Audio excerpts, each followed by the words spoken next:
ওমরের কান্না দেখে ওয়াজ মাহফিলের মধ্যে একজন হুজুরও কিন্তু কেঁদে দিল। ফেসবুক এবং ইউটিউব এবং টিকটকের মধ্যে ভাইরাল একজন আছে, তার নাম হলো ওমর। তার কথাগুলো যুবকেরা ফলো করে এবং শেয়ারও দেয়, কপি লিঙ্ক করে করে ফর ইউর মধ্যে নিয়ে যায়, ভাইরাল করে দেয়। আমি গতকালকে তার একটা ভিডিও দেখলাম, তার মায়ের মানে সে কেমন এটা আমি জানি না, তবে এই ভিডিও দেখার পরে আমি দেখলাম যে মা পাগল ছেলেটা চোখের বানি ফেলায় মায়ের জন্য কান্দে। নেপালের পাহাড়ের সামনে দাঁড়াইয়া বলতেছে, আমার মা দুনিয়ার মধ্যে আমার সবচেয়ে বড় আপন, আমার মায়ের বিরুদ্ধে কথা বললে আমি কোনো আইনও মানি না, কাউরে আমি চিনি না।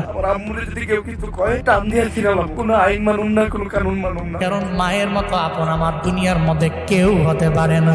সে বলতে লাগলো, যখন আমার বাবা নাই, আমার মা সারাই পৃথিবীতে আমার আপন যখন কেউ নাই, আমার মায়ের গার্মেন্টসে চাকরি করে করে করে করে কোন রকম জিন্দেগি চালাইয়া আমারে ফালায়া যায় নাই, বরং পরিশ্রম করে করে আমার মা স্কুলের মধ্যে আমারে পড়াইলো। আজকে আমি অনেক মশহুর হয়ে গেলাম, প্রসিদ্ধ হয়ে গেলাম, সবাই আমারে চিনে, তবে আমি মায়েরে ভুলতে পারি না। নেপালের পাহাড়ের সামনে দাঁড়াইয়া বলতে লাগলো, মা জীবনে কোনোদিন আপনারে আই লাভ ইউ মা বলা হয় নাই, আমি আপনারে ভালোবাসি, আমি আপনারে পছন্দ করি, এটা বলা হয় নাই। ওমর নামক ওই ছেলেটা বলতে লাগলো, এরপরে আমার আপন আমার নানি, যদি জীবনে কোনোদিন একটা হেরিয়ার গাড়ি আমি কিনতে পারি, আমার মায়েরে ওঠামো, আমার নানিরে ওঠামো।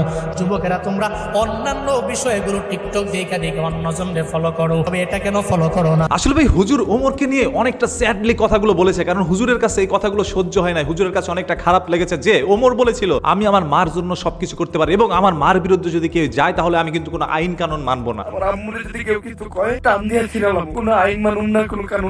আর এই সকল কথাগুলো হুজুরের কাছে অনেক ভালো লাগছে যে একজন ছেলে তার মায়ের জন্য কত কিছু করতে পারে, এবং এই ভিডিওগুলো টিকটকের মধ্যে রাতারাতি ভাইরাল হয়ে যায়। আমরাও কিন্তু কন্টেন্ট ক্রিয়েটররা এটা নিয়ে ভিডিও বানাই, কারণ আমরা কন্টেন্ট ক্রিয়েটর ভাই, আমরা একজন ইউটিউবার বা আমরা হচ্ছে ফেসবুক কন্টেন্ট ক্রিয়েটর, যা কিছু বলেন না কেন, দিন শেষে এই সকল কন্টেন্ট বানানোই হচ্ছে আমাদের কাজ। তবে হুজুরের কাজ হচ্ছে ওয়াজ মাহফিলে গিয়ে ইসলামের বাণী ছড়ানো, আর হুজুর সেইখানে গিয়ে একজন টিকটকার বা একজন কন্টেন্ট ক্রিয়েটরকে নিয়ে ওয়াজ মাহফিল করা শুরু করে দিয়েছে, এবং সেই সকল ক্লিপস গুলো সোশ্যাল মিডিয়ার মধ্যে আপলোড করছে, তার নিজের পেজ থেকেই করছে, যাতে করে তিনি একটু ভাইরাল হইতে পারে। দেখেন আজকে একটা কথা বলি ভাই, আমার মন থেকে বলতেছি, এই কথাগুলো আপনাদের কাছে খারাপ লাগলো বলতে আমি বাধ্য হচ্ছি। কোনো ওয়াজ মাহফিলে গিয়ে যদি কোনো হুজুর কোনো টিকটকারের পক্ষ নিয়ে কথা বলতে নেয়, তাহলে সেই হুজুরকে জুতা খুলে একটা বাড়ি মারবেন ভাই। ওইখানে হুজুরকে ভাড়া করে আপনাদের নেওয়ার কি দরকার যে তার মুখ থেকে ওমরের কথা আপনার শুনতে হবে, তার মুখ থেকে একজন টিকটকারের কথা শুনবেন, তার মুখ থেকে একজন অশ্লীল মেয়েদের কথা শুনবেন? তাকে নিছেন ধর্মের বাণী ছড়ানোর জন্য, ধর্মের কথা তিনি বলুন। কোন টিকটকার তার মার জন্য কান্না করছে, কোন টিকটকার তার বাবার জন্য কান্না করছে, কে মুতে দিছে, কে হেগে দিছে, টিকটকের মধ্যে কোনটা ভাইরাল হচ্ছে, সেইগুলোই হুজুর দেখে কেন? হুজুর এখন টিকটক, ফেসবুক, ইনস্টাগ্রাম সব জায়গায় ঘোরাঘুরি করছে, এদের কারণে বিকৃত হচ্ছে আমাদের ধর্ম ভাই। এই যে ধরেন সুন্নতি লেবাসটা নিজের মধ্যে ধারণ করে একটু সুন্নতি দাড়ি রেখে একটা টুপি পরে ওয়াজ মাহফিল উঠে গেছে, আর আপনারা মনে করছেন সে একজন পীর, আল্লাহওয়ালা ভাই। এই সকল লোকগুলোকে বিশ্বাস করার কারণেই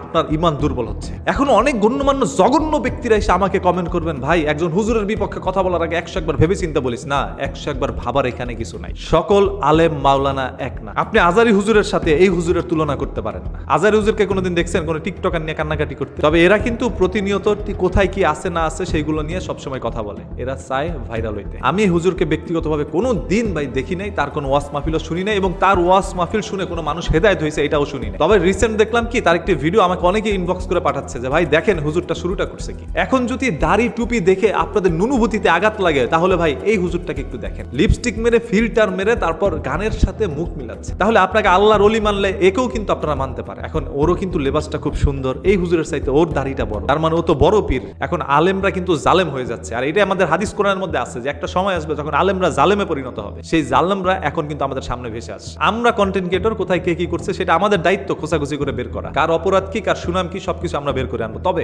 একজন হুজুর ওয়াজের ময়দানে বসে সে এইগুলো নিয়ে কিভাবে আলাপ করে? ধরেন একজন হুজুরের সময় দেওয়া হয় 1 ঘন্টা, যদি বড় কোনো হুজুর থাকে 1.5 ঘন্টা সময় দেওয়া হয়, সেইখানে একজন হুজুর 1 ঘন্টায় ওমরকে নিয়ে কাটায় দিছে। মানে ওমরকে নিয়ে ওয়াজ মাহফিলে কথা বলাটা কি এত ইম্পর্টেন্ট ছিল আপনার? ভাইরাল যদি হইতে চান এমন ভাবে ভাইরাল করে দিব, মানুষ রাস্তায় দেখলে জুতা খুলে দৌড়াই দিতে পারে। আবার বাংলাদেশের মধ্যে রোস্টিং কন্টেন্ট কেউ নিতে পারে না, কেউ সহ্য করতে পারে না। সবাই বলে ভাই তুমি ওর বিপক্ষে কেন কথা বলছো? আমাদের যখন এই ধরনের কথাগুলো বলেন, আবার আপনাদেরকে ক্যারি মিনাটির ভিডিওগুলো দেখেন, ওই ক্যারি মিনাটি তো গালিও দিচ্ছে, সেইগুলো আপনারা সহ্য করেন কেন? মানে বাংলাদেশে কখনো কোনো ক্যারি মিনাটির পয়দা আপনারা নিতে দিবেন না, তার আগে তাকে ধ্বংস করে দিবেন। আমার তো কোনো দরকার নাই যে ইসলামের পক্ষে এত কথা বলার। কেন কথা বলি জানেন? কারণ আমি একজন মুসলমান, এটা আমার দায়িত্ব। একজন আলেম মাওলানা লেবাস ধারণ করে কেউ নিয়ে বিকৃতভাবে ধর্মটাকে প্রেজেন্ট করবে, কোন টিকটকারকে নিয়ে 1 ঘন্টা কাটাই দিব ওয়াজ মাহফিলের মধ্যে, সেইগুলো আমি সহ্য করে নিব। তাহলে ওয়াজ মাহফিলে আমারে ভাড়া করে নিয়ে যান, আমি এখানে যা বলতেছি ওই জায়গায় গিয়ে তাই বলবো, তাহলে আমিও তো একজন পাক্কা ইমানদার লোক হয়ে গেলাম, তাই না? দাড়ি তো মনে করেন মাশাআল্লাহ এখন আমি একটু রাখছি, দরকার হলে প্রয়োজনে আরেকটু বাড়ায় দিলাম, হ্যাঁ একটু বড় বড় দাড়ি রাখলাম, তারপর একটু টুপি মুপি পরে আমি ওয়াজ মাহফিলে যাই, আমারও কিছু পরিমাণ টাকা দেন। খালি দাড়ি টুপি আর পাঞ্জাবি দেখলেই নুনুভূতি তার দিকে নিয়ে যায় না। আপনাদের নুনুভূতির কারণে মাঝে মাঝে আমার অনুভূতি হারিয়ে যায়। আমি একটা জিনিস মাথার মধ্যে নিতে পারি না যে ওই ওয়াজ মাহফিলের মধ্যে নিশ্চয়ই বড় কোনো আলেম মাওলানা ছিল তার পাশে বসা, তারা কেন তাকে থামাইলো না? যে তুমি টিকটকের মধ্যে কি ঘুরে বেড়াও, টিকটকের মধ্যে কোনটা ভাইরাল হইলো, ফেসবুকে কোনটা ভাইরাল হইলো, ফেসবুকে কে কানলো, কে হাগলো, কে হুইলো, কার জিনিসকে সার্জারি করে বড় করলো, আপনারা সেইগুলো কেন দেখেন? আপনাদের তো সেইগুলো দেখার কথা না। আর যারা এইগুলো সবসময় ঘাটাঘাটি করে, ফেসবুক অনলাইনের মধ্যে ঘাটাঘাটি করে, তারা পঞ্চায়েতও ঘাটাঘাটি করে। ওই সকল মানুষের কাছ থেকে দিনের দাওয়াত তো পাবেই না, বরং রাতের দাওয়াত দিয়ে যাবে। পরে রেল লাইনে গিয়ে খুঁজবেন কোনটা 10 টাকা আর কোনটা 50 টাকা। আমি কোনো আলেমের বিপক্ষে নই, আমি হচ্ছি জালেমের বিপক্ষে, সে যেই হোক না কেন।